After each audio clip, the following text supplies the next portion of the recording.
Hi hello അസ്സലാമു അലൈക്കും welcome back to my YouTube channel. ഞാൻ എടപ്പാറ ടൗണിൽ പോയിരുന്നു കേട്ടോ. അപ്പോൾ അടുത്തൊരു വീഡിയോസാണ്.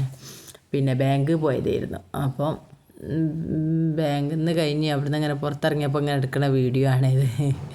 ഞാൻ പറയുന്നത് ഒരുപാട് ബിൽഡിങ്ങുകളും കാര്യങ്ങളും എല്ലാവരും തിരക്കില്ല, ആർക്കും ഒരു ഒഴിവില്ല, ഫുള്ള് തിരക്കില്ല. അവനവൻ്റെ കാര്യമായിട്ട് ഇങ്ങനെ എല്ലാവരും നടക്കുക, എല്ലാവരും ജീവിതമാർഗം തേടി നടക്കുകയാണല്ലോ. ഞാൻ ആലോചിച്ച് നോക്കുക, ആർക്കും പരസ്പരം എന്താ പറയുക, ഒഴിവില്ല, ഒന്നിനും ഒഴിവില്ല. എന്നാലോ ടൈം ഫുള്ള് ബാക്കിയാണ്.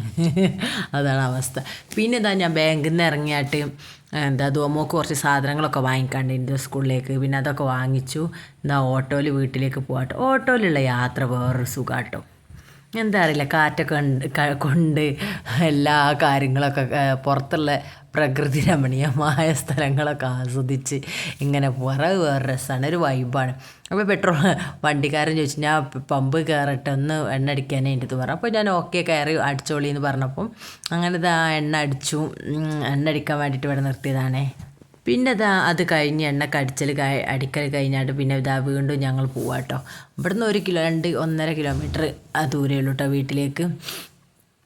പിന്നെ എല്ലാവരും തിരക്കിലാണ്, വണ്ടികളും കാര്യങ്ങളൊക്കെ ആയിട്ട് നല്ല തിരക്കുണ്ട് കേട്ടോ റോഡ്.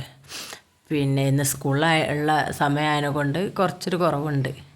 പിന്നെ ഉച്ച സമയമായതുകൊണ്ട്, പിന്നെ രാവിലെ ആകുമ്പോൾ തീരെ ഉണ്ടല്ലോ, ഫുള്ള് സ്കൂൾ വണ്ടികളും കാര്യങ്ങളൊക്കെ അതിന് പോകുന്നതിനോണ്ട് യാതൊരു ഒഴിവുണ്ടാവില്ല റോഡിന്. പിന്നെ വേറെന്താ, ഞാൻ വീട്ടിലേക്ക് പോയിക്കൊണ്ടിരിക്കുക കേട്ടോ. പിന്നെ ഇതിലിങ്ങനെ പോകുമ്പോൾ ഞങ്ങളെ ബിൽഡിങ് ഇങ്ങനെ കാണട്ടോ. ഇതാണ് ഞങ്ങളെ ബിൽഡിങ്. പച്ചക്കറി സാധനങ്ങളൊക്കെ ഉണ്ട് അവിടെ. പിന്നെ ഞങ്ങൾ വീട്ടിലേക്ക് എത്താനായിട്ടോ. പിന്നെ ഇവിടുന്ന് ഞങ്ങൾ ഓട്ടോ നിർത്തിയിട്ട് ഞാൻ പിന്നെ ഈ റോഡിന് കുറച്ചൊന്ന് പോകണം കേട്ടോ എൻ്റെ വീട്ടിലേക്ക്. അപ്പോൾ ഇവിടുന്ന് വേറൊരു വണ്ടി കിട്ടിയിട്ടോ.